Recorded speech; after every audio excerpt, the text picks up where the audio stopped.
Hi all, right, welcome back. In Action Kharkov, German Soul, part 20. It feels like only yesterday it was part 10 when I said it was double figures.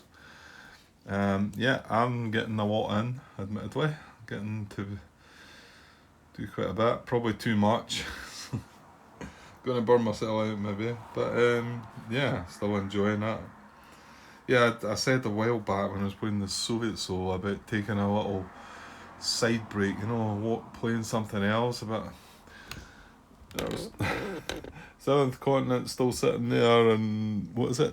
Navajo Wars, and yeah, it's just not really happening. It just shows I'm really enjoying this, I suppose, and want to keep it going.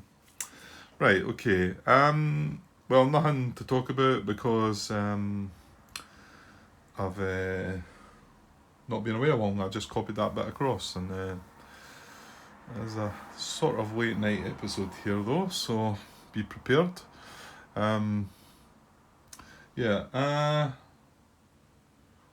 The only thing I noticed, just I was over at the computer there, and noticed John Butterfield had made a couple of comments, so I'm hopeful that some of the posts I'd made you might get around to. I just hope the posts were clear enough to about what we were talking about, though. I think we kind of we went sort of all over the place with certain questions, and maybe more of the questions have come up in my video playthroughs where I'm sure he doesn't watch through all of that, whether he watches even any of it, and he's unlikely to maybe make comments about that. So hopefully not. I mean, if not, Martin usually takes note of these things, and you can see with the question and answer thing he's got out, and also the RATA document. I'm sure it'll all get sorted out eventually. But okay, right. It's our impulse. We've only got 3 cards in hand. I'll just chuck them over here because we are getting a bit tighter for space. So I thought I might still be able to get another part in tonight. Maybe just depending on the Soviet impulse. That's just about halfway through the Soviet deck. Maybe just a wee bit just over the halfway through. We've only got the A3 cards, and we've got 3 cards left in our draw pile, and we're playing 1. We're going to draw 2 of these last 3. And in some ways that's quite good to see as well. So I suppose the playing of that air power card has that benefit of that, but it does have the loss of that extra card for if the Soviets start getting nasty, what can we do about it? Right, so I did say that I thought I'd maybe play engineers again. I think so. I don't see the need for the 40th Corps, 40th Panzer Corps to go again. Not really. I know they're sitting looking at that 2-strength unit saying, but nah. And then the Corps Rouse card, like I said, maybe dropping that guy across, but yeah, what happened? Yeah, he came down here. Was he not adjacent to him? And he's come down here. Yeah. And then they had the attack on that. So I think the playing of the engineers again. I mean, why not maybe put an IP on that again? He looks like he's under threat again. Why not? And then also, we lost the IP. I mean, we lost an IP on that guy, and we lost an IP on that guy, but they haven't budged. Why not maybe bolster them up again, they two? And then we've got one more to spare as well. So I think that's what I'm going to do. Yeah, I think so. Because also the card, the activation of 57 Core, it's a Kampf Group card. We've got this unit. In an actual fact, he might be a target. I did say that, didn't I? And I think that's not a bad idea, because he is in a sort of bit that is a bit vulnerable, isn't he? Of course, you could say that about a few of the units, couldn't you? And we'll only get 3, right? Let's just double check the event and engineers. I think it's just place 3 IPs, or we can remove some from them if they're adjacent, but they don't have any. So events, where are we? Engineers, and 3 non-town, non-city hexes in any combination. Place an IP on a supplied German unit stack, or remove an IP from a Soviet unit adjacent to a German unit. That's it. So, IP in a supplied German unit. There are a couple of restrictions. They can't be... Well, you know what? We're not going to be putting them on any... it can't be placed in disperse unit, can it? We've not got any disperse units anyway. So let's get 3 IP markers together and let's just get this done. Although no doubt it'll take me a wee while to actually decide which ones I'm going to target. I already said this guy, because he just lost it, and then this guy that just lost it, but well, and then if I was considering this guy, that's our 3, isn't it? I do have this guy up here, is just a 1-step unit. He's in a town actually. No, we can't bolster him anyway. So yeah, there is this guy, which we do still have the core rouse card though. So if things were to happen to core rouse, maybe to this unit and this unit, and they were retreated and still alive, at least we've got the card to maybe, I don't know, do something with them. Now, other opportunities obviously could be this guy or this guy. That's a point. What? Oh, hold on. That's something I've just remembered. And okay, I'm looking at discard piles again here, Martin. That's terrible. Right, we've got 2 of the primary. How many primary cards do we get now then? Is it 5 in this game? It was 6 in the last game, in the Soviet Soul, wasn't it? Well, how many cores have you got, Grant? Oh, actually, we bring a new one in, do we not? Do we?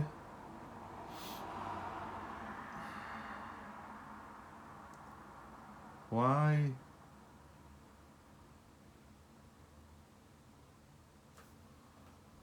Oh my, what is this? Oh, that's my hand. Oh, Jesus. What a fright I got. I'm looking at 2 cards at the side. I'm thinking, why are they away over there? I was like, oh no, what have I done? That's my hand. Yeah, you can tell it's a late night already. Yeah, because I think because I had to move the maps so far down, because in the last game I had the cards at the bottom, just basically just here. But because I had to move the map down so I could, rather than stretch up. What a divvy. Right, so there's 2 primary cards in the discard pile. We have Core Rouse primary in our hand. So, do we miss some?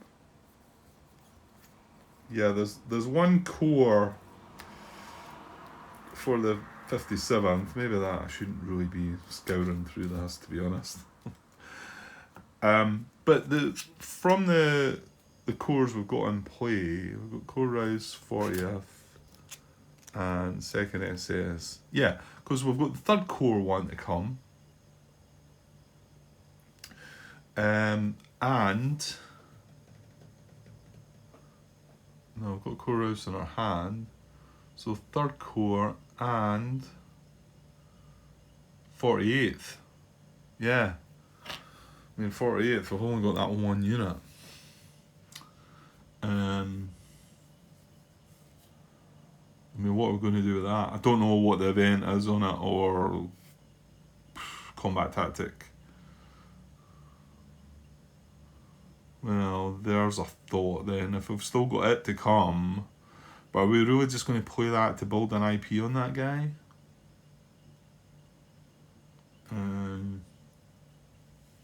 Oh yeah, we've got 2 eliminated units, haven't we? Well, we can't start repairing them until next turn, so that'll probably be what we'll do with that card next turn.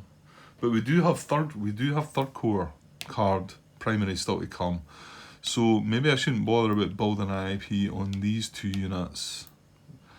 Just in case that's all we do with that card. So I think I will go with this guy, because, well, he done a great job. Even with the air power that we gave him, he wasn't interested in air power. He wanted some artillery, but yeah. So now I'm wondering about that one. Is that a bit cheeky? Are you gaming it here a little bit, Grant? Checking, working it out. But then would I play the 48th? Well, here's the thing. I've got to have to play the card for something. I've no idea what the event is on the card. I think, am I not right in saying though that the primary cards don't generally have events? Because remember, this isn't a primary card and it's got the event on it. So if that's the case, all I'm going to be able to do is activate any one unit or activate 48 core. Unless, of course, the combat tactics appealing.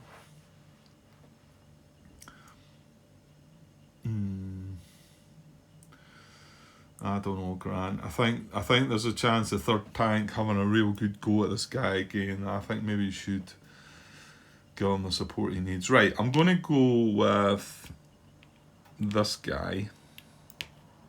I know he's a bit of a weakling, but obviously that's the point, just to give him a bit of something. He's in the woods, and now he's got an IP. So where does the third one go? Well, if we're going to not go for the third core, I'm going to take a chance with that. He doesn't look like he's sitting in any sort of, yeah. I think I'll take a chance with him. And we do have the core rouse card in our hand, so I could play it and not move them at all and build IPs on day 2 if I wanted to. Well, that means that the third one's going to go on the 48th core, Yeah, I don't want to put. I don't really want to put on that guy longer. So I know we might have the 48th core card in our hand, and I know we might be using it. It's possible we might just use it to build an IP on that guy, but well, obviously we're not going to be able to do that. However, who's to say that he might not have an IP come the time we get that card, because he might get attacked again. He's certainly got a whole lot of heart round about him. So third tank activate, assault coordination gets involved. Ooh, that could get nasty. Right, so that's 3 IPs. That's what I'm doing. Yeah, I like it. That's what I'm doing. Okay, so we've put that card. We've got now 2 cards in our hand. Our hand size is 4. So we're going to draw 2 fresh cards. Okay, there is 48th core. There isn't an event on it. Oh, this isn't the primary.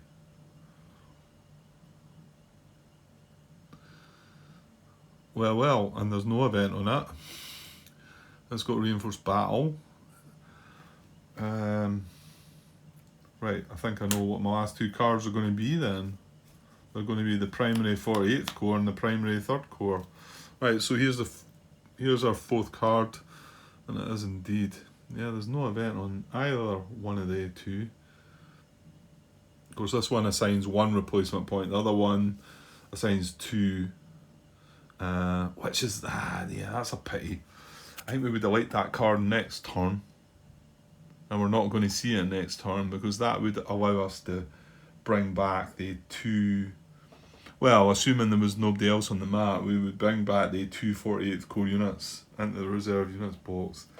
Yeah, that's not very good.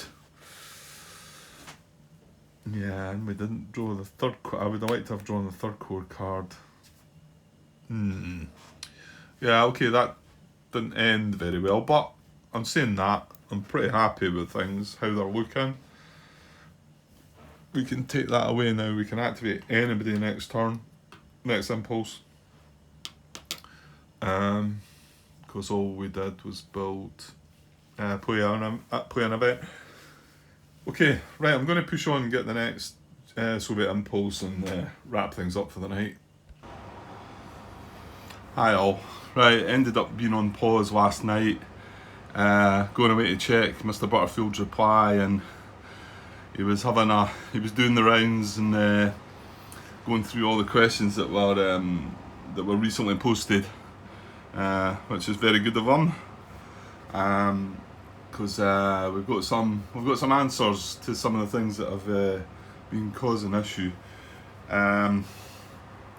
So I ended up not getting back last night. I was reading them, making some replies, and then before I knew it, the time was like silly. So I'd just quickly like to go through some of these. I don't know if this is going to interfere with this part or not. I think we were only 20 minutes in, so maybe if I can swiftly move through them. Right, I've got them sort of in line here. The first one was Martin's question regarding movement method 12 and the fact that it doesn't mention 9.25 at the end. And although I replied to Martin's comment that and I'm sure he knows that himself, if you read 9.25 it does mean that movement method 12 is also affected. But John does reply with, since 9.25 applies to movement methods that call for a Soviet unit starting adjacent to a German unit not to move, then yes, it applies to movement method 12. That method says a unit adjacent to a German unit does not move by this method. Movement method 12 does not exclude the application of 9.25. So 9.25 is still there. There must have been an example. Again, these examples in the book I've not looked at, which was kind of silly in there. So he says example on page 17 should have mentioned this for the 4 units that started adjacent to German units. So got that one cleared, although yeah, I was fine with that one, but I think in future publications or if any errata comes out, then the 9.25 part should be there. Right, the next one was one of mine, where to look when you run out of preferences. And this was the one I posted the image, and basically trying to work out how we go about it. Do we use movement methods? Once we're adjacent to a German unit, do we check 9.25? Or if there's multiple options, do we tie break first? And so I posted an image.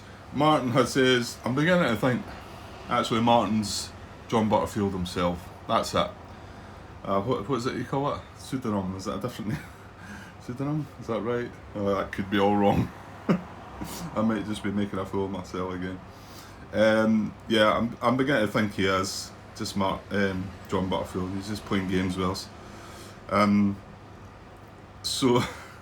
Because his reply looks, I'm pretty sure it's the same as what John's reply came in.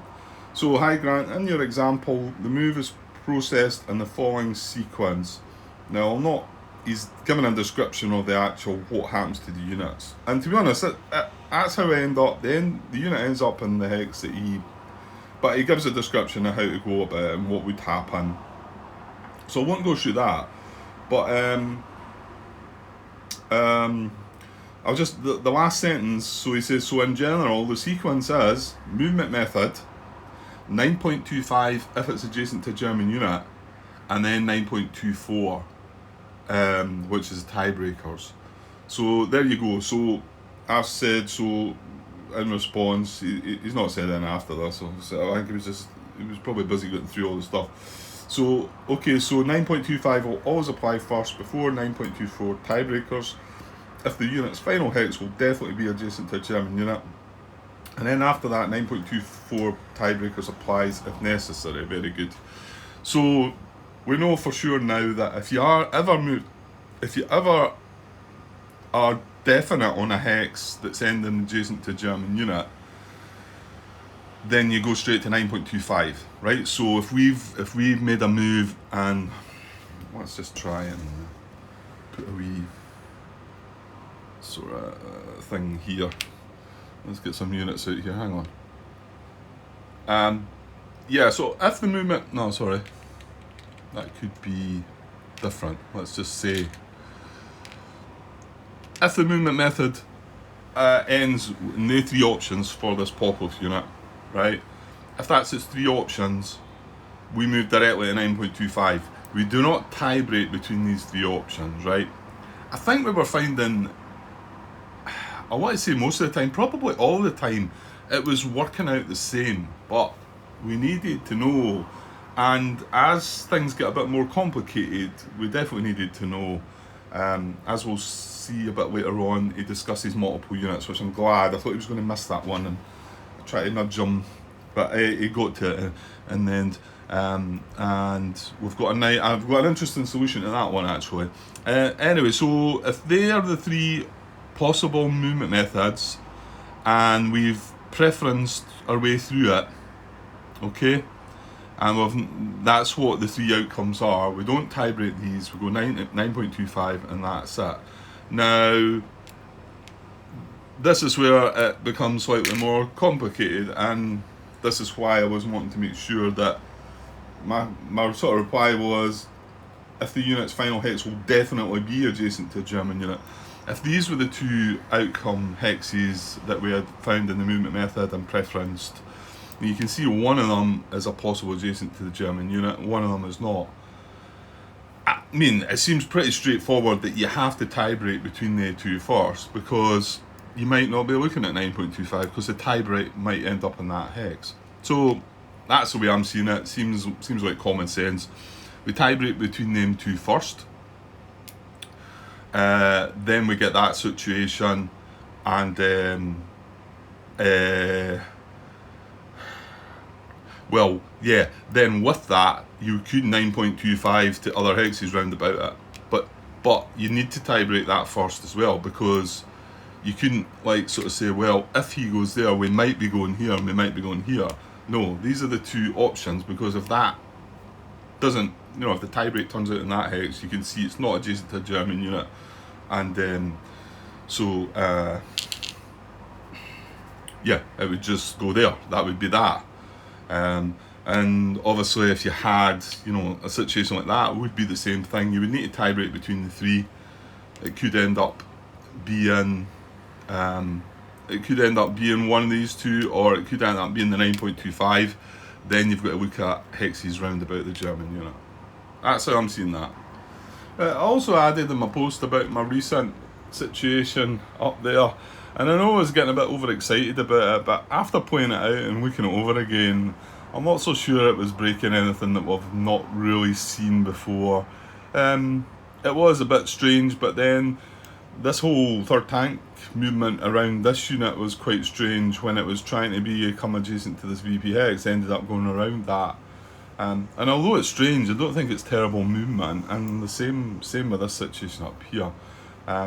So yeah, I'm not so sure.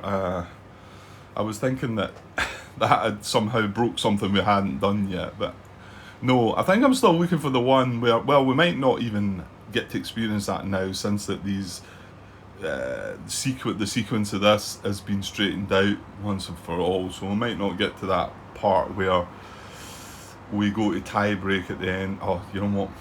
I can't remember what it was. Right, so this is basically what I added on. I described my situation up at the 40th Army units, and it was very much like this. So basically I was sort of saying that now this was with movement method 3 of 9.26, which is only wanting to move closer to, let's just say, we've got that there. It's wanting to move closer to the unit, the German unit that's nearest to our objective marker. So let's just say these are the two possibilities, because this is kind of how it turned out. So again, one of them is adjacent to German unit and one of them is not. So yeah, you have to tie back between that, and that's why I'm not so sure I was getting terribly excited about that up there. So if it tie breaks to that one, then no more to be done, the unit's going to move there. If it tie breaks to this one, and it's just what I've just said already really, but the fact that there's two German units here now means that if it tie breaks to that one, oh, that's not the case, Grant. Unless, hang on, was it in a different? Oh, that's messed that up. Yeah, because if it tie breaks that one, it can't move round that, Grant. It's got to move round that. Oh, don't tell me I messed that up, have I? I think I might have done. I've got carried away with things. Nah. I'm trying to think how. Okay, I'll need to revisit that one. Now, well, I suppose if it had been, I don't think this was the case though. If the situation had been like that, and you would have to tie break between these two, you could tie break to that, and then the unit moves to that. If, however, it tie breaks to that, then you've got to consider like every hex round both of these units. And this is where when you're talking about moving agents to multiple units, and he does make he does answer the question regarding that, and it's quite interesting, and it's going to take a little bit more looking at as well. Yeah, I think I might have messed that up there. Oh well, more fixes to be made. Right, sorry. Well, just to finalise this one, like I say, I've got a feeling I've not had it in the right order. If this was to tie break to that, and let's just say that then introduced this hex, and this hex around, because we're around both German units. However, like I say, there is some additional information coming up regarding moving against multiple German units. But at the moment, then what you would have to do with that is, that's your 9.25 options, and you would have to just tie break between the four. But like I say, there is a bit more information to come, which I'll go into in a second. Okay, the next one was a post that Eric Cabral had posted a wee while back about removing Soviet units to the reserves, and his question. I mean, I wasn't. Well, I did make a comment on this because I thought it was a good question. This unit was targeted for bounce back to the reserves, and it could fulfill. Right, sorry, got dragged away. Yeah, so this is from Eric Cabral. And it was regarding, so this unit is eligible to be removed back to reserves in 9.6, but he realises that by moving that back to the reserves, this German unit is then proximate to this town. So his question is it okay to do that, because you would think it would restrict that. Tom Castle thought it probably was best to apply restrictions. I said it was a good question, but I wasn't wanting to get involved with that. Martin thought it was better left on its own. Martin, disguised as John Butterfield, I think, that and not apply 9.23, which is the restrictions. Eventually, John came. He posted a picture of it. And then John Butterfield come along and says, removal of Soviet units is not restricted by 9.23. In your example, the unit would be removed even though a suboptimal action. So that would go away, and we, as the Germans, would be then proximate to that VP town. So yeah, very good. So the next one was my question regarding 9.25 preference D, which says in the rule book, a hex not adjacent to a Soviet unit. And this was quite big for the time. Now, we did get, this was found out in Soviet Solo, and eventually Martin came and pointed me to the fact that it's exactly the same rule as what was in Soviet Solo, and did get adjusted to say, well, here's where a bit is kind of left behind. I was saying, so it'll be a hex not occupied by or adjacent to a Soviet unit. And that's how I've been playing it since Martin came in and said what he said. So John Butterfield, again last night, came back. And however, there's a slight change to this, because it says, hi again, Grant. This is similar to the issue in Soviet Solo. Fair enough.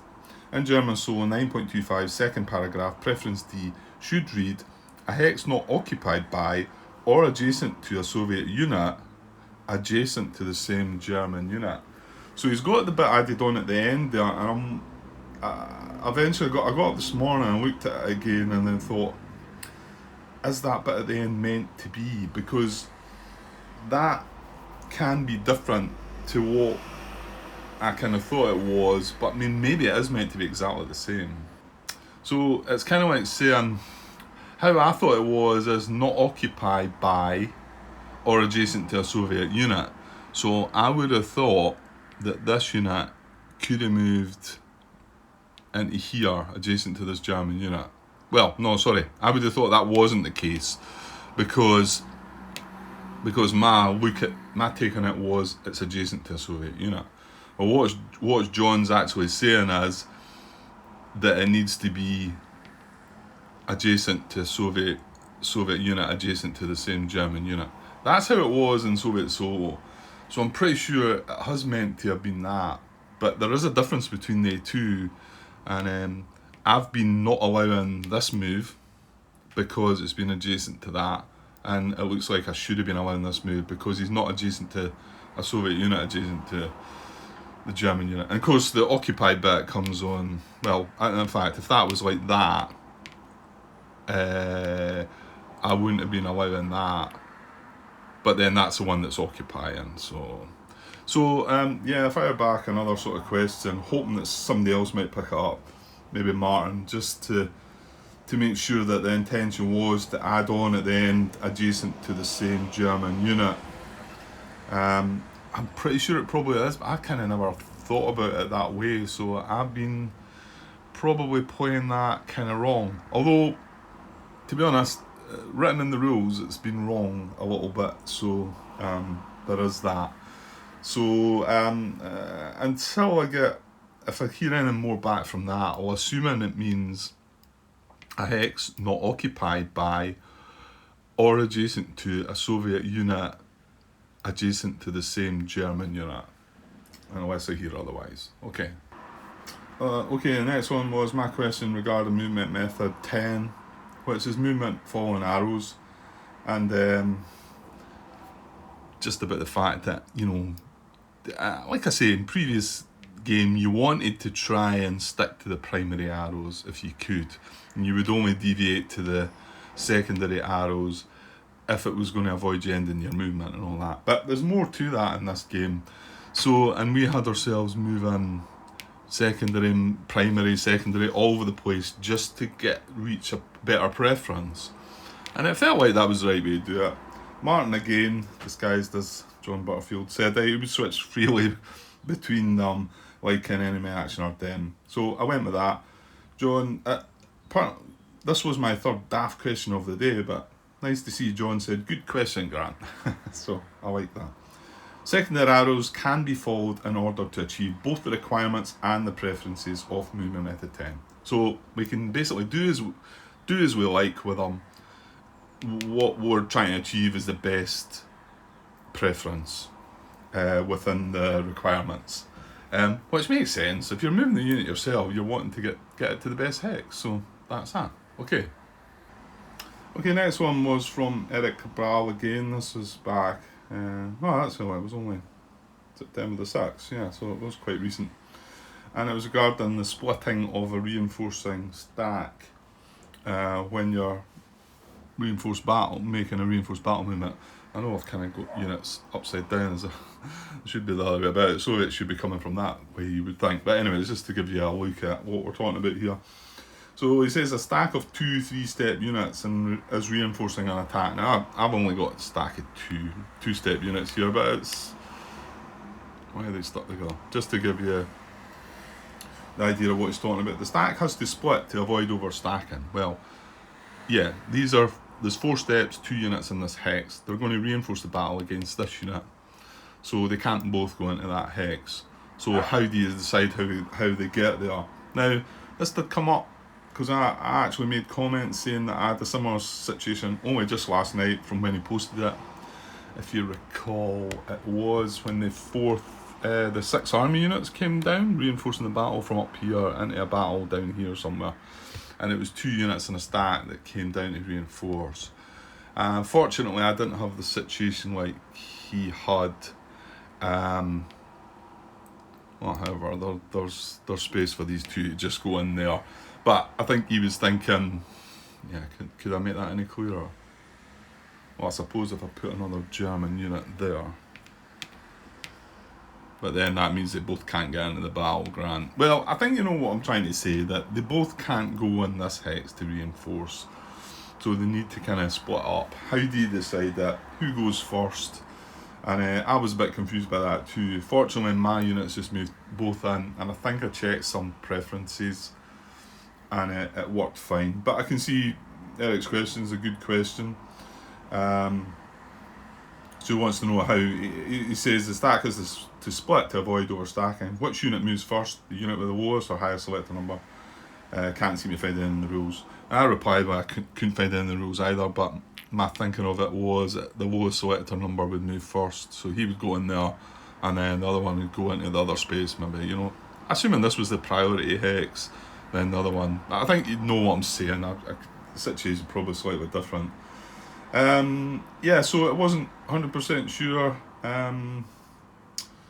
John Brown said that they moved in ascending order in any match in Ardennes, and that did ring bells. So anyway, John Butterfield came back. Hi Eric, when Soviets are reinforcing with multiple units, move the units in ascending selector order. I'll add this clarification to my list. So yeah, it's not written anywhere, so John's going to put it somewhere, so we're going to see it in the future. So good stuff, Eric, well done.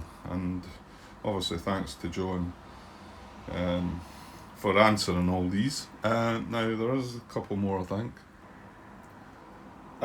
Yeah, the next one was my question regarding, put that guy there. Was my question regarding movement method 2, which is adjacent to German VP hex and near objective. And obviously I was like panicking because I took it to mean that this was 0 strength for, and actually preference B, which is occupied by the least German strength. This is 0 strength, this is 3 strength. So I took it to mean that this was the lowest strength, but started panicking because the wording was occupied by the least German strength, and then thought that this might apply. Michael actually thought that it might have been that, but he could then see the point and thought he might have got it wrong. Martin, again, gets it right. I would definitely consider NTVP hexes. It wouldn't make sense not to. And then John Brown also came along with that assumption. And then Mr. Butterfield last night, again, like I said, the least German strength that can occupy a hex is 0. Movement method 2 includes empty German VP hexes. So fortunately we did get it right, and all is good. Right, 2 more to go. However, this one wasn't really relevant to our games. It's from Rob Winslow, asking about the withdrawal rule that's in Soviet Solo. If you recall, I was looking for it myself recently in the book, saying, do we not have this option in this game? But we're clearly not. But he was just questioning why it wasn't there and what were the reasons, whatever. I'll let you go and read that post yourself. John Butterfield does reply to it and gives him an explanation, but I'll not go over that one because it's not really relevant to the stuff we're dealing with. Right, and then the last but not least, really, is my question regarding 9.25 in multiple German units. So let's see if I can set up something. Okay, so we've got the Soviet unit wanting to move. There's two stacks, two units with, you can see what there is. They're all German units. So my question is, when a Soviet unit moves adjacent to multiple German units, I assume that 9.25 will consider all hexes adjacent to all of the German units. Let's just maybe chuck that in there as well, make it look a bit more fun. So my question is, when I move here, well, that doesn't really bring that guy into it, does it, Grant? Let's just leave the 2 like that. So when I move adjacent there, do I consider this hex, this hex, this hex, this hex, this hex, this hex, and this hex, and that hex, of course? And you kind of got to think, yes. And I think that's how I was doing it. So that is the question. And of course, you could have more German units. There could be 3 there, and they could have different strengths and whatever. And John does get into this. Again, Martin says, I'm sure it should be the same here. I can't see any reason why it shouldn't be. And well, maybe he's like, yeah, he's not quite got this one, because John does come up with something a bit more different here, shall we say. So, regarding, this is John Butterfield's response, regarding a Soviet move that ends adjacent to multiple German units in different hexes, the preferences of 9.25 will apply. Okay, it sounds like we're we're on the right page. However, he carries on, if the movement method specified a preference between the two units, such as least strength or closer to objective. Now this is where John Brown had brought his thinking into it, and he was looking at the least strength unit when the movement method was requiring least strength. And I think that did come into my consideration a few times, because you thought, like, and it's not just least strength he mentions least strength or closer to objective. So here we go. So let's look at the least strength one, right? And that's why I've got these two, and one's a 2 and one's a 3. So if we're moving now, what would right, well, let me finish what he's saying. So such as least strength or closer to objective, then apply 9.25 only to hexes adjacent to the preferred target unit. If no preference between units is specified, then apply 9.25 to all hexes adjacent to either unit. And then, and that answered my other question previously. So let's just find something that sort of explains that. Right, I think this one will work. So this is moving, and this one's wanting to move the movement method 2, adjacent to German VP hex and near objective, right? Let's just assume the objective's down here somewhere, right? So it's moving to a hex closer to or within 4 hexes of the front objective and adjacent to German VP hex. Okay, so where can he go here? Okay, let's just say there is 2 options, or in fact it could just be one option, right? Let's just leave it as one option. So let's just say there's no other way of him getting round to this. So that's where he's going to move to. Now he's moving adjacent to German units, so then we've got to look at 9.25. However,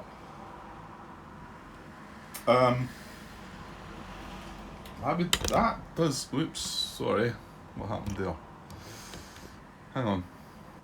Yeah, I'm not so sure this is the best example. I think I need to bring, because movement method 2, the preferences are regarding the VP hex that you're targeting.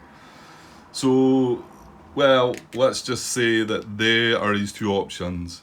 You can move adjacent to this VP hex or this VP hex, right? Which are both going to be closer to his front objective.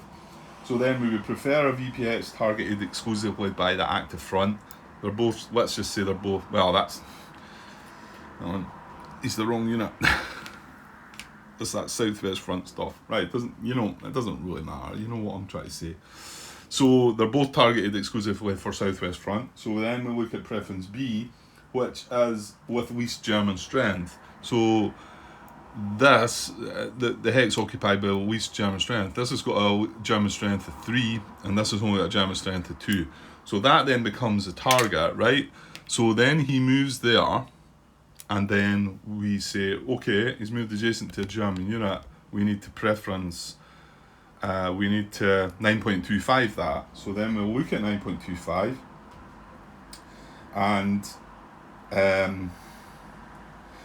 sorry, I don't need to look through the preferences. We'll look at 9.25, but if there's nothing to decide, we would be looking at all these hexes right around both these units. However, the preference when the movement method was the lowest German strength.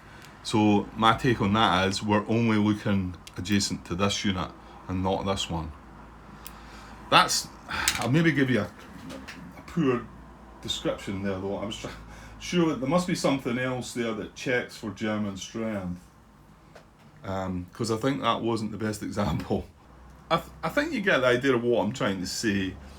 I mean, in his description, as if the movement method specified a preference between the 2 units, such as least strength or closest to objective. Let's just say we move here, and then the objective marker's down here, and it says closest to objective. Then we would maybe tie break around this side rather than tie break.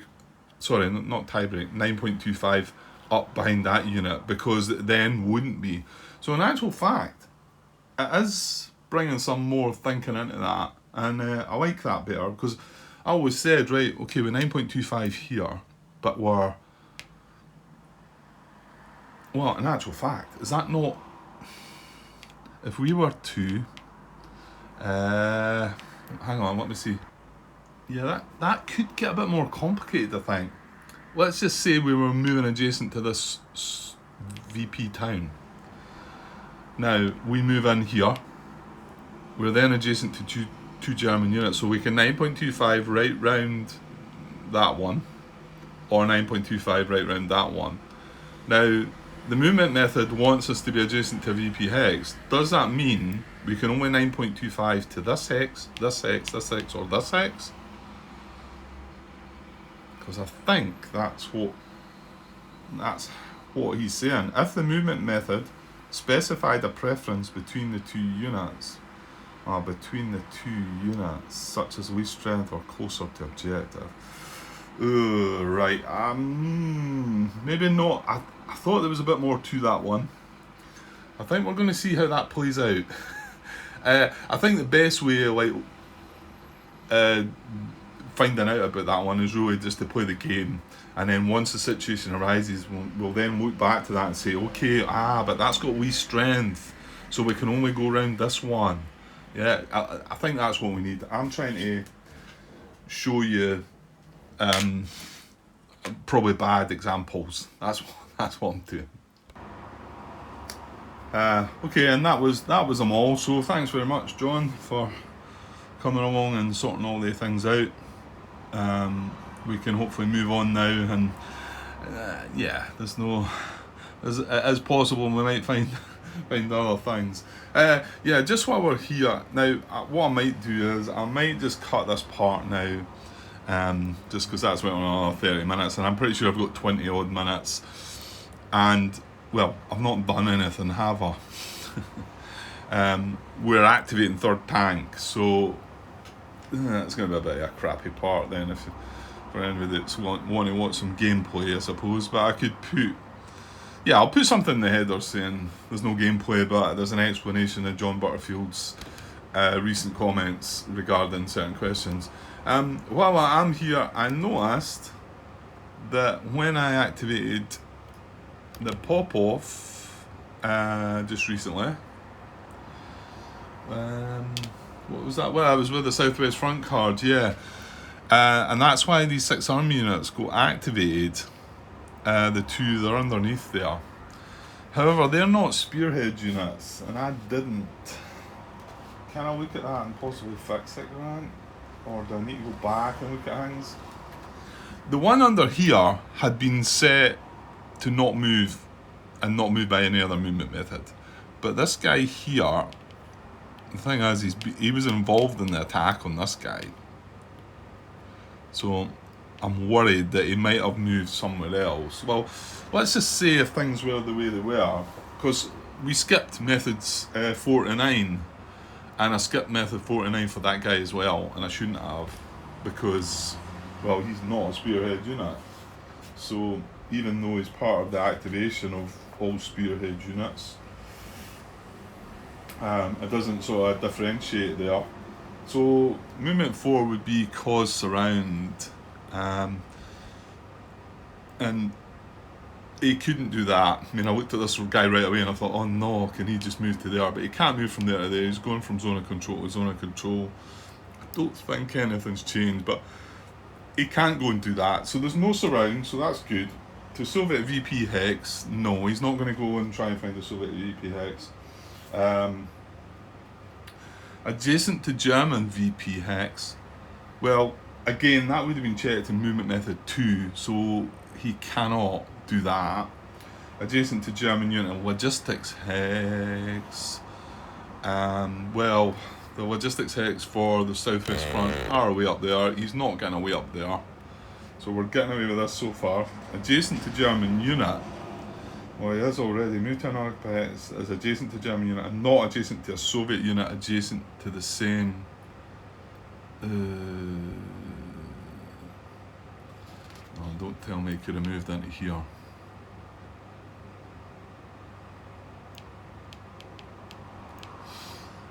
Moved to an unoccupied hex as adjacent to German unit and not adjacent to a Soviet unit adjacent to that same German unit. Well, I don't know if anything's moved about, but that, he'd be able to go 1, 2, breaking zone of control, 3 into there.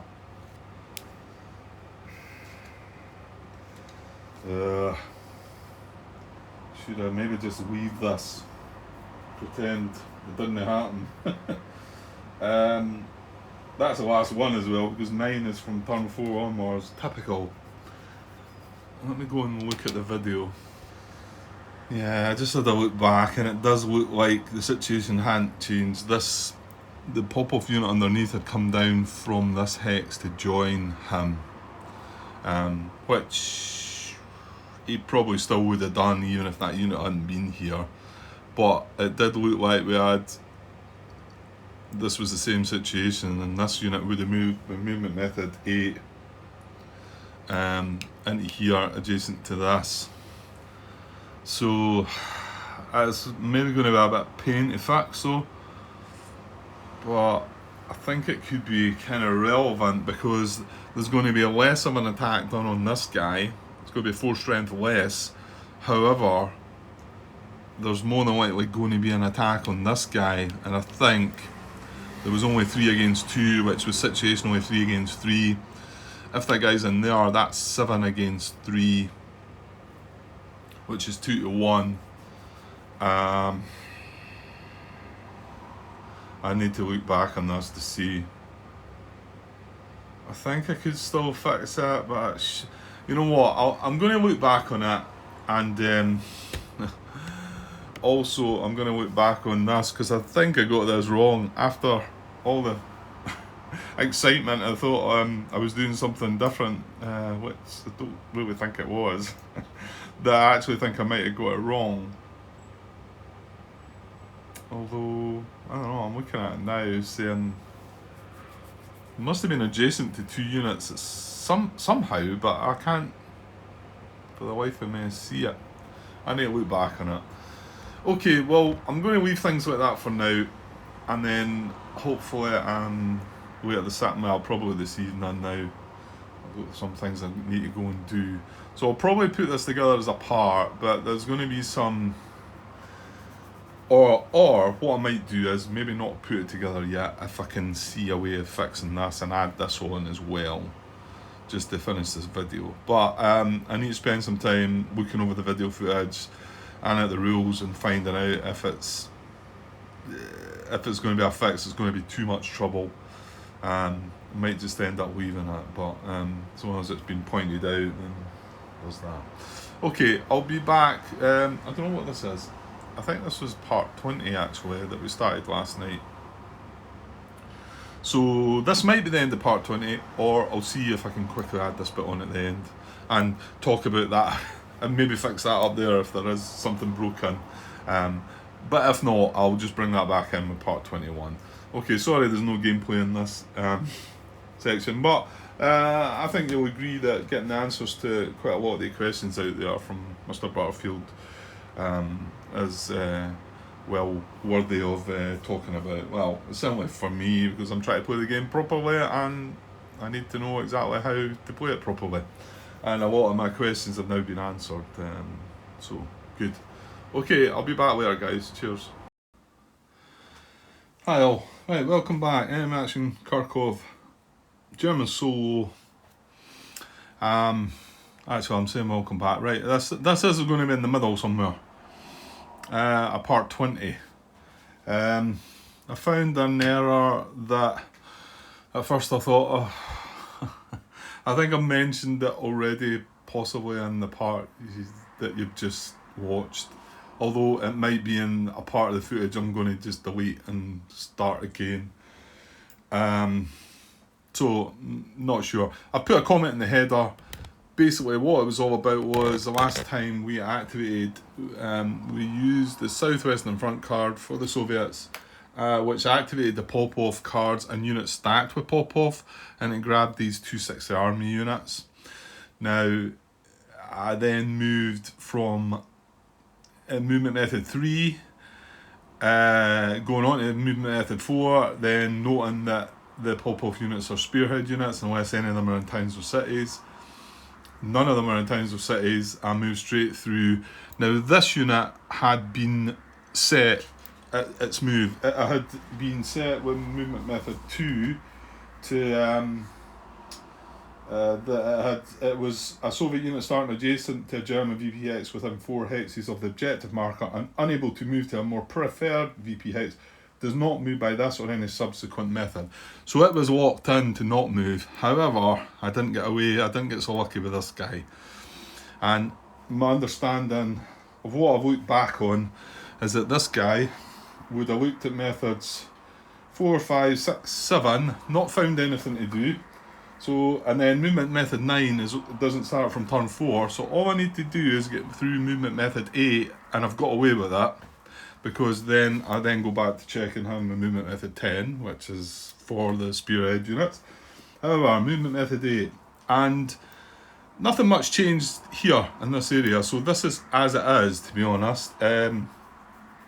It's pretty similar. I know it can do what it's about to do. And of course, movement method 8 is adjacent to a German unit. Move to an unoccupied hex that is adjacent to a German unit and not adjacent to a Soviet unit adjacent to that same German unit. And unfortunately, this guy can break zone of control and go 1, 2, 3 into here. When he's in here, he's in an empty hex adjacent to a German unit that's not adjacent to a Soviet unit adjacent to that same German unit. I mean, it does have the movement to go 1, 2, 3, 4, but you can see that's going to be adjacent to the Soviet unit. So that's the only hex possible for him to do that. And he is actually now going to have done that. And I'm going to fix this, I've decided. Well, I hope I am. I'm going to start going through the process. Yeah, and it's not ideal, I know, but because, as I've also noted in the header, part 19, I just put in part 19 saying where I checked a mistake and that I was going to fix it. So, it has a knock-on effect. It has an effect on the attack on this unit because there's less force, less strength in this hex. The attack still goes ahead. I've looked through it all. I'll show you what happens. However, the next part is this is going to create a combat here, so we're going to have to do another combat here, which I've not dealt with. Now, unfortunately, I moved on to the next. I'm going to do the same German impulse that I had. I don't think that's going to affect what I do with the German impulse. Well, you'll have seen, won't you? I played engineers and I placed an IP back on this guy. I actually thought at first he wasn't going to go and take a hit and I was going to be able to place it somewhere else, but well, I'll show you the chip pools because there's a slight change in the combat here, and obviously we don't know the combat here. But I then moved on and all I did was draw the first 2 cards. I drew the 2 cards of the next Soviet impulse, and one of them was getting shuffled in, okay, and that was the second card I drew. And the reason I'm saying that is we're going to have to draw a card for this combat. And there's not going to be... No, there's not going to be an auxiliary card because if you recall, this combat drew a combat tactic, which was Panzer... Tank Battalion, Tank Brigade. And then also used the auxiliary card, which was NKVD. So the cards were used up there, so there wasn't a card to draw for this. And also, remember... This would have been an attack before this one because this is Unit 3. So we would have still checked this attack first. This is Unit 4. We would have checked this next. There would have been a combat. I would have had to draw the cards. Now, I've managed to be able to put the cards back. But of course, in the beginning of this video in part 20, you may well see the 3rd tank card up here and the 3rd tank units activated. Now, all I did was activate them. I didn't start moving them. It was one of the bits of the part where I blethered on a bit. And then I got so far through and am I able to cut a bit of that? I think I'm going to cut a bit of that out. Not decided yet. And then I got up this morning, and the reason I didn't carry on with activation is because that's when I found that John Butterfield was doing his rounds last night, going through all the questions and answering them, so I was keen to go and I ended up going to see them. That finished the night off for me. Got up this morning, done another bit of recording, and it was basically just talking about all the questions John had answered. So I hadn't actually done anything with the 3rd tank. So, and now it's probably not going to be the third tank that are going to activate, because I'm going to put the cards back in the sequence they were in. I've also managed to put the chits back, which took me a bit of time because there was some chits set aside in the set aside cup here, and but because the first combat draws this chit and it shouldn't draw this chit, I shuffled them back. I mean, okay, that was maybe extreme to be going to that extent, but these got shuffled back in and shouldn't have, so I've actually managed to set these aside again, and I'll show you how that happens.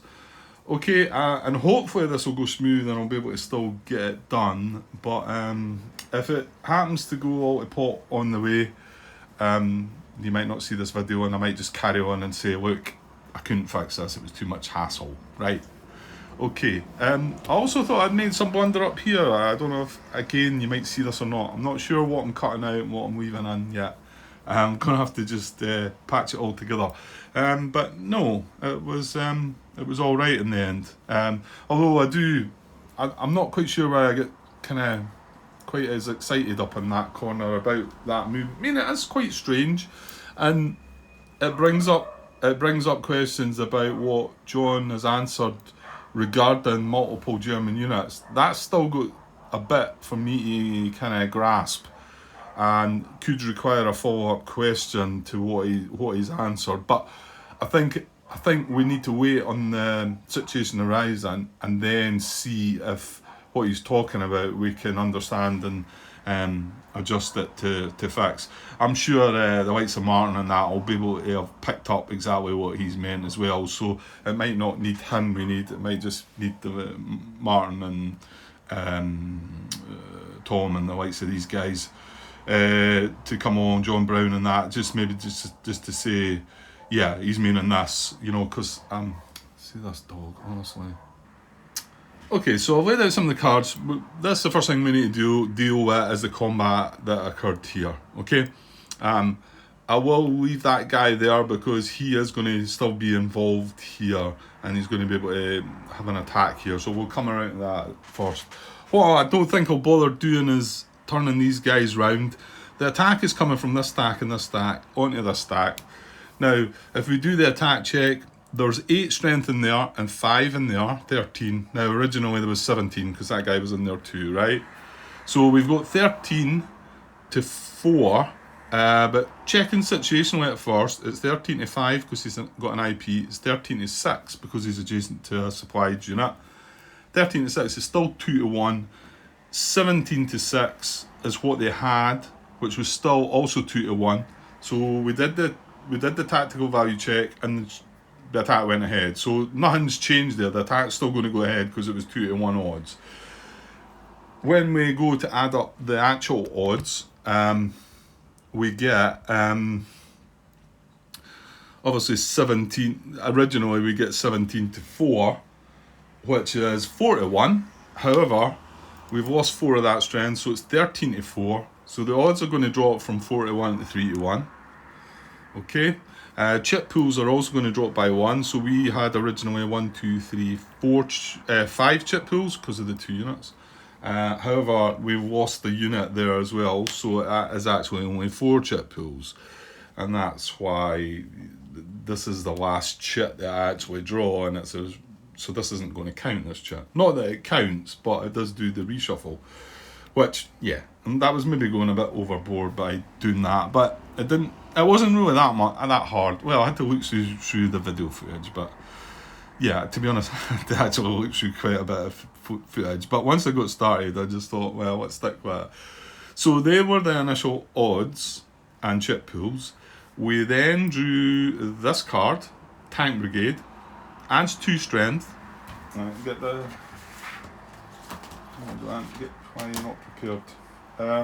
Tank Brigade increases combat strength by 2 when attacking. They're considered possess armor. They've got armor anyway. And reduce total hits by 1 in the combat. Right. So they now go from. I mean, originally when that guy was in, it was 17, so it was up to 19. Still 4 to 1. It hadn't increased the odds because this is now a 4. So we've got but we've got 13 to 4, plus 2 is 15 to 4. So again, it doesn't increase the odds, it's just one short of 4 to 1. So the odds stay the same, however the chip pools do go up to 5. We then add, this is auxiliary card, NKVD. So we add that, and that increases hits by the defender by 1, and NKVD chip supply. Doesn't increase the odds, however it does increase the chip pools again. So whereas before we had 4 to 1 with 7 chip pools, we've only got 3 to 1 with 6 chip pools now because that unit's not involved. I'm going to still apply my air power because that's obviously only fair, that even though I know I wished I'd played artillery. And okay, and that's everything set, so I will now lay out the chits like they happened. Okay, so this is the first chit that we start with, and we're cursing because we didn't play artillery. And remember, we were already taking a hit due to is it the NKVD that does the hit? One of them does the hit, one of them takes the hit away. And then the next chit we draw is another defender artillery. Yeah, which we didn't play artillery, but it's just obviously we had 2 cards in our hand with artillery and we were contemplating it.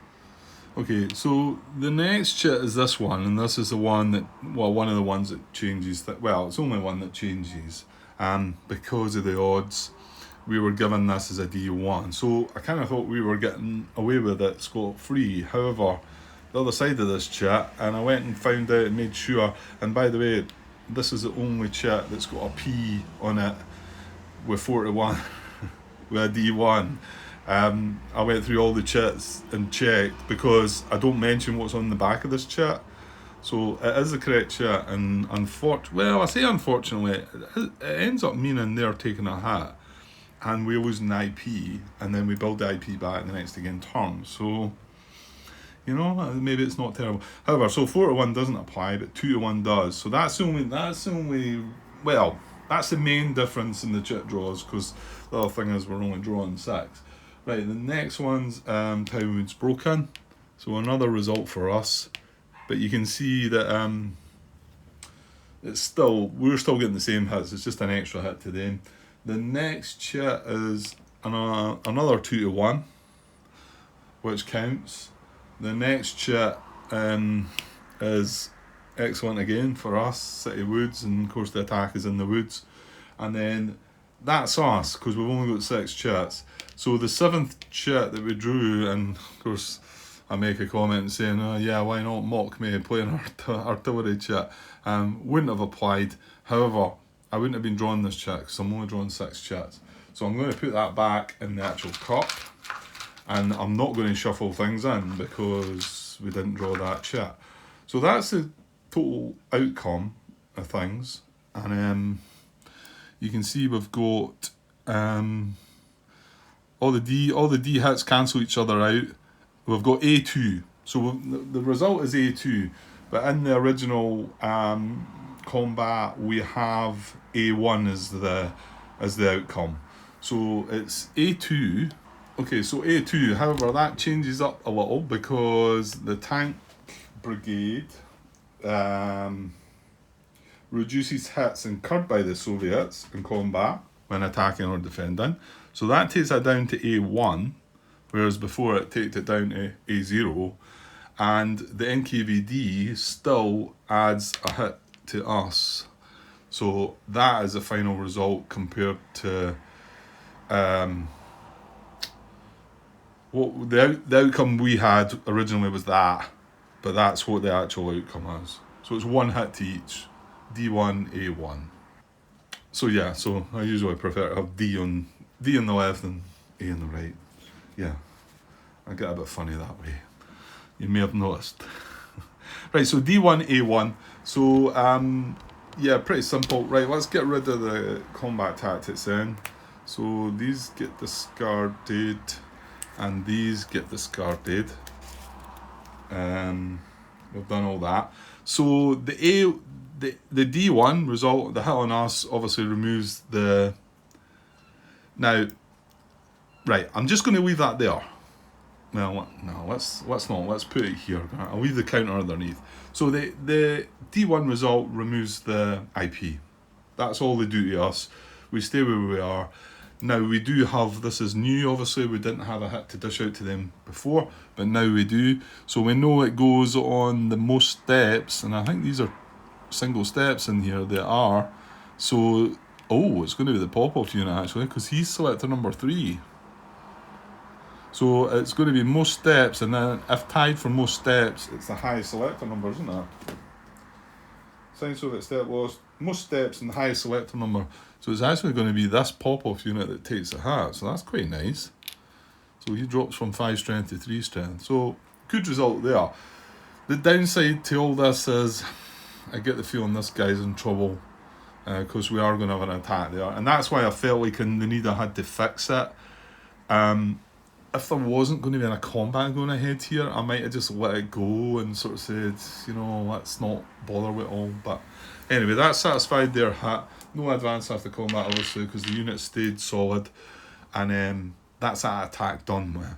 So now we have a new combat to deal with. And this is all fresh. I'm going to be drawing new chits because, I mean, the other thing is, I'm going to have the option of a combat tactic, I suppose. What were the cards that I drew?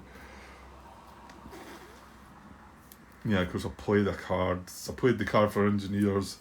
Yeah, it's maybe more fair that I don't play anything at all and just move on. Right, okay, let's see. So the attack check is 7 against 2. He's got an adjacent unit, so it's 7 against 3. And it's 7 against 3, so it's 2-1 odds. Remember the card value, this is the one that I thought, oh no, it's going to go ahead when I remember the card value was a 4. So we've got 4, but he's also got 2-1 odds, so that's a +2, taking it to 6. And then the unit's in support, obviously, which takes it to 7, and that's all you need. So it is a combat, it is a go, and it is going to happen. So the actual odds, so these units come in and attack, this guy attacks, and this guy attacks. Now, I did check everything else round about. This was the only things that were lying about. It wasn't as if anything else had moved away. Well, in actual fact, this unit here had initially moved from this hex down to here. So that's what had happened, but of course that was part of the movement before doing combat checks. So I think this is all good. So now we've got 7 against 2. So that's 3-1 odds. So this is all new. This is all new now. I don't know what's going to happen here, obviously. So 7 to 2 is 3-1 odds, and there's only 2 chip pools involved there. So yeah, so not enough a lot. So admittedly, we might get away with this. We've got a defender adjacent. We're in the woods. To be honest, they're only infantry. They're not bringing armour, so there's that too. So 3-1 with 2 chip pools, and no reserves, no auxiliary card. Remember, because it was the NKVD card and it got used in the previous attack. So now it would be draw a combat tactic. So yeah, I know what card this is, and you should know what it is as well, because. But I felt I needed to put them back the way they are. Oh god, reinforced battle and artillery. Right, I didn't actually look at it. I just knew it was going to be that card going back on top of the deck. Oh dear, right, he's in more trouble now then. Surely one of these 6 army units are coming on, aren't they? Okay, let's see how it decides how to deal with this. So it needs to be on the same front and not moved or attacked. Now, well, these did. It's going to be one of the. This guy's not going to go up. Well, hang on. He had already been marked as not to move by anything else. No, hang on. They already attacked, Grant. Yeah. That was a relief. I thought that was going to mess it up, and I thought, oh, well, that mean they moved. No, these had already just attacked, Grant. You just done that. So, this guy can't come round, he's going to be breaking surround on that guy. These 3 units weren't active, it was only these 2 6 army units that were active. So, now there's pop-off units in here though, Grant. There's nothing in there, they're third tank. There's pop-off units in here. So let me just have a look at the situation. They may well have moved. I'm not so sure. I didn't think about this coming up. Of course, like I say, I didn't look at the combat tank. I just knew it was the third tank card I was drawing. I just didn't look at it. Right, give me a sec. Yeah, okay, so just had a look, and these 2 units did actually move, because you'll see that they're adjacent to Chugev. They were the only 2 that could move around to, well, movement method 2, isn't it? Yeah, moving adjacent to a VP hex. So that was fine. And all these guys up here hadn't actually done, well, we don't know what this guy done. So it looks like we can reinforce with one of them though. They are from the same front. They've not moved. And it's not adjacent to an active German unit. Well, yeah, they can't be, because it's their impulse. Movement restrictions of 9.23 apply. They're not going to break any restriction. So Soviet attack, the unit stack moves adjacent to the hex under attack if not already there, and may split up, obey stacking limits and the tactical adjustments of 9.25. If more than one stack can reach the combat, well, it looks like we've got 3 units there that could come along.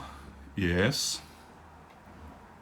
If more than one, the stack that will cause surround, well, we can't surround, it's this unit here we're trying to get to, so we can surround it. The stack with the greatest strength, well, these 2, so that puts that guy out. These 2 have got 3 strength, and then within the greatest strength, the attack with the lowest numbered unit, so that's a 7, that's an 8. So assuming this guy can get around, he can certainly go 1, 2 into there, or he could go 1, 2 into there. Sorry, 1, 2, breaking zone of control 3, 1, 2, 3, 1, 2, 3. Right, he can't reach this hex, so he can reach these 2 hexes. Now, so here's the first occurrence of 2 different hexes to reach.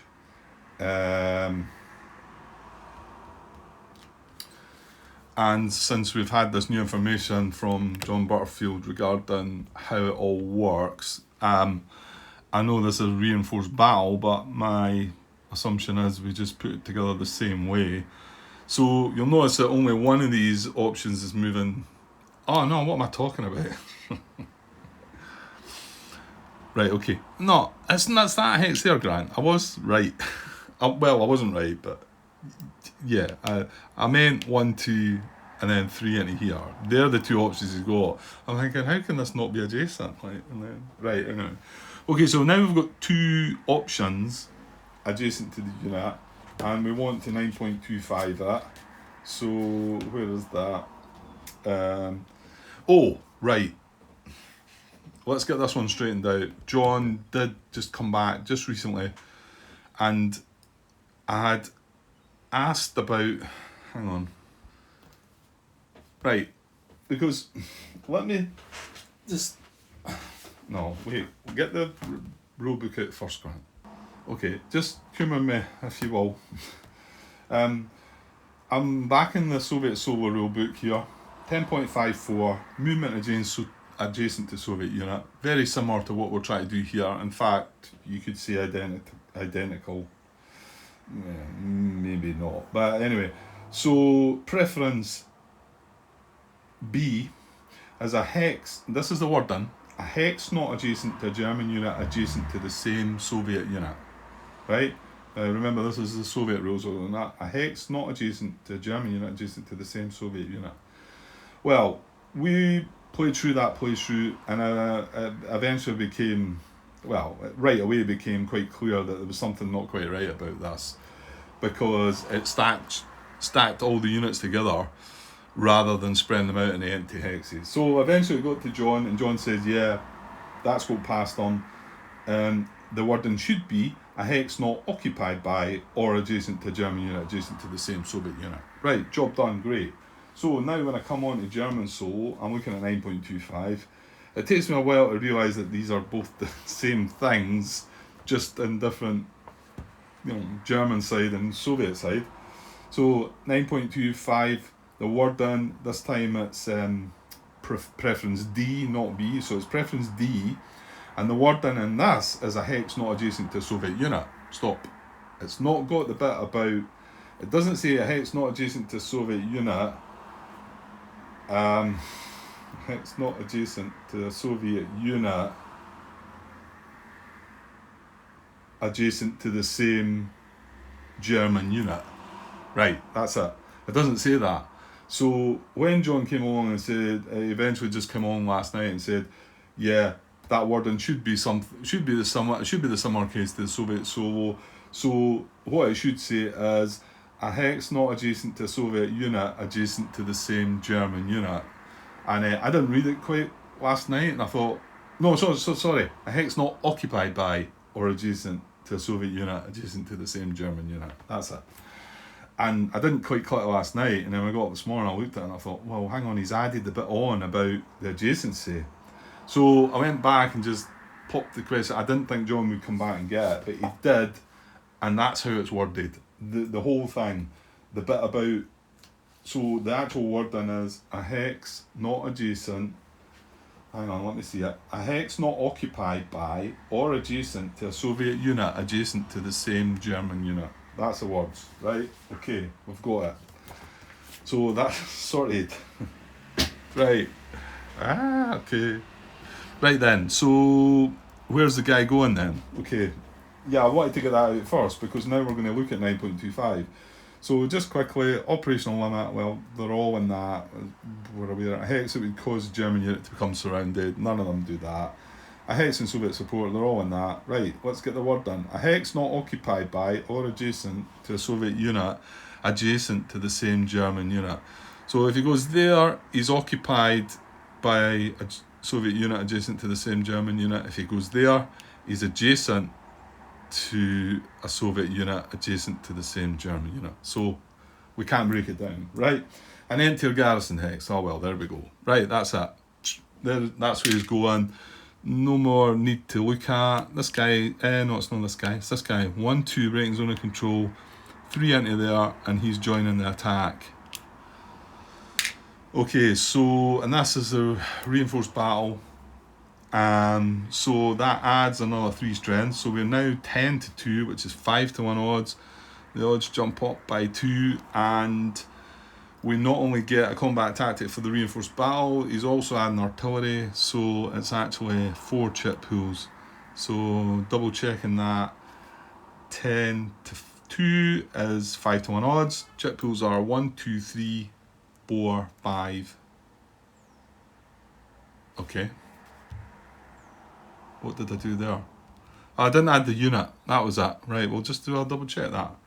So chip pools are 1, 2, 3, and then two combat tactics. So now it looks a bit worse, and that's all because of that combat tactic. Anyway, okay, right. I'm just gonna. Well, I mean, would I have played something after seeing all the artillery chits going? But they're no shuffled in now. They're set aside. Yeah, you know what? I'm just gonna leave it. We're just gonna. That guy's fate's just gonna be what it's going to be, right? So let's draw 5 chits and find out the outcome.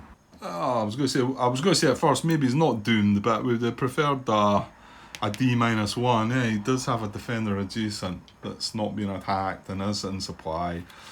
So yeah, D-1. Then I might have been thinking, well, maybe.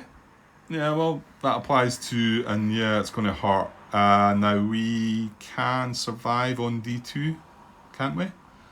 Retreat.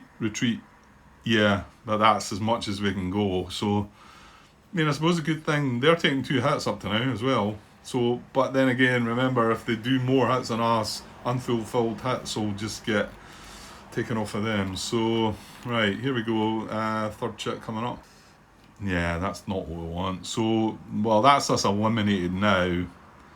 But I'd like to not see any more D hits, so at least we can maybe hurt him a bit.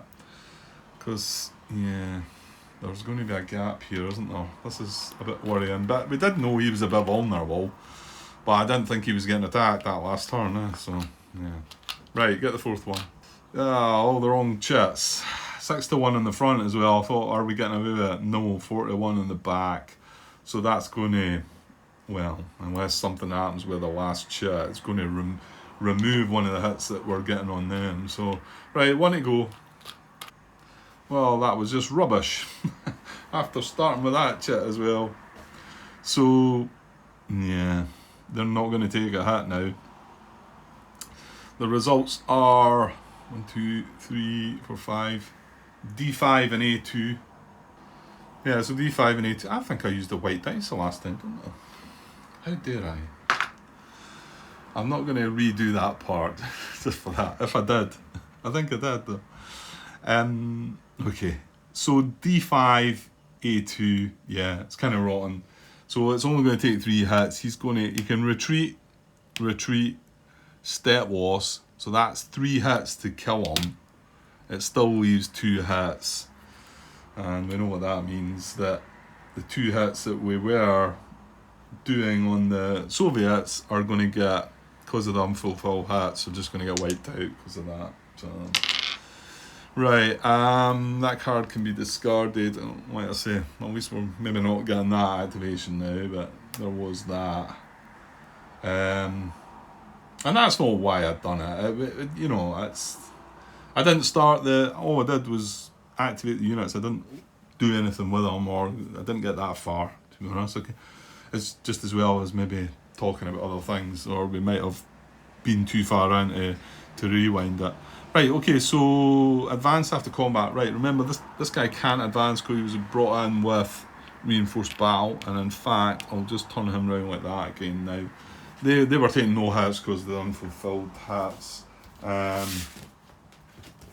Let's quick check advance after combat. I didn't think this was going to take as long, but I should know better, the way I do things.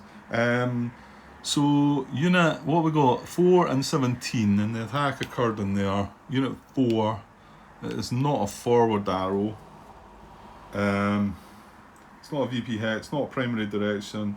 It's not enabling supply. It's not across the river.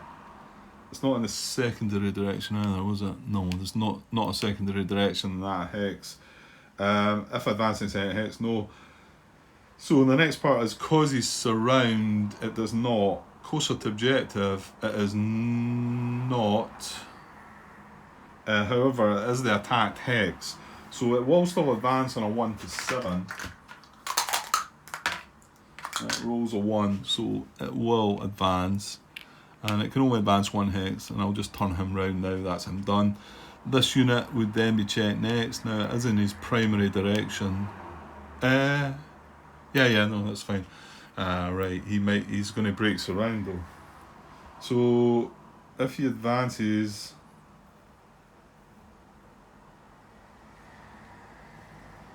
oh, really?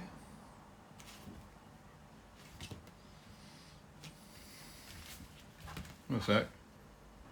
Yeah, there's no restriction on breaking surround. The only the main restriction is not allowing well, actually, that might enable that. Won't it? If he does advance into there, can we move round into Asium? I think we can. 1, 2. Oh, hang on, you're crossing the river. No, I don't think we can. It's 1 for infantry. What about this guy? No, he can't. It's only him. It's 1 for infantry to cross the Donats, and 1 for the cleared hex. Oh, and he's breaking zone of control as well. So that's actually 3. Yeah, so he can advance after combat then. Sorry. No, that's right. He was surrounded. Yeah, because it doesn't say about... It doesn't restrict for breaking surround. It's only...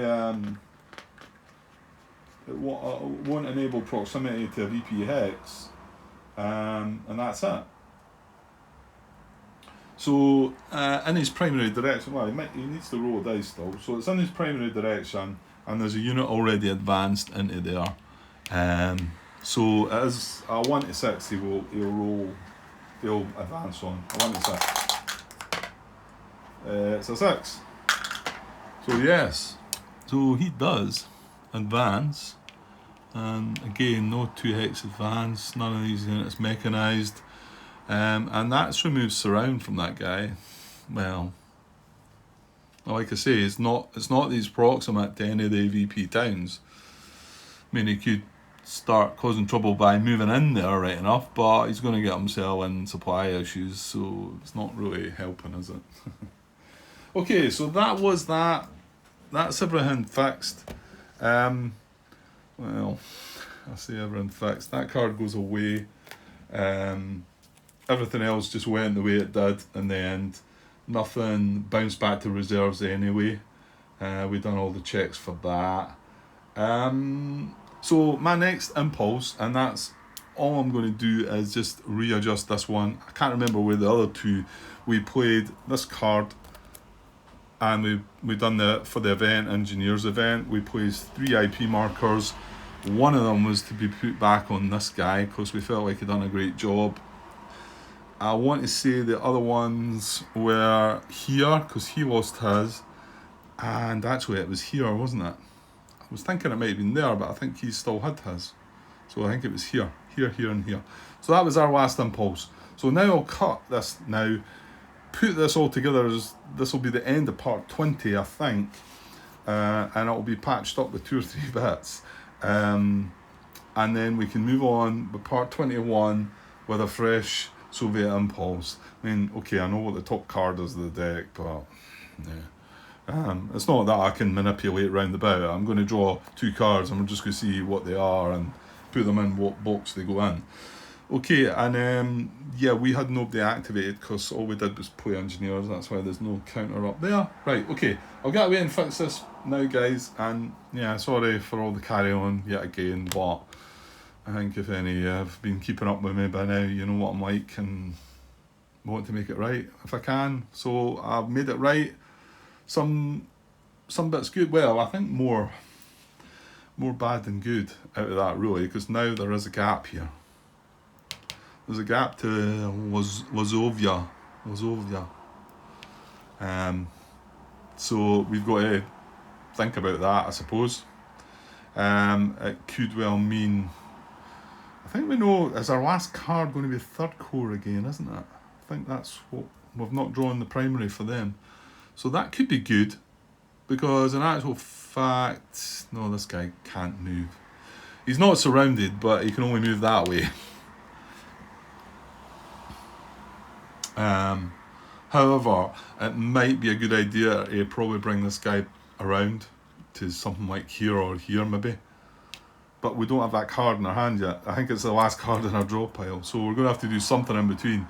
And who knows, Popov might activate in between that and come through. So anyway, I'll get away for now and I'll be back with part 21 shortly. Okay, cheers.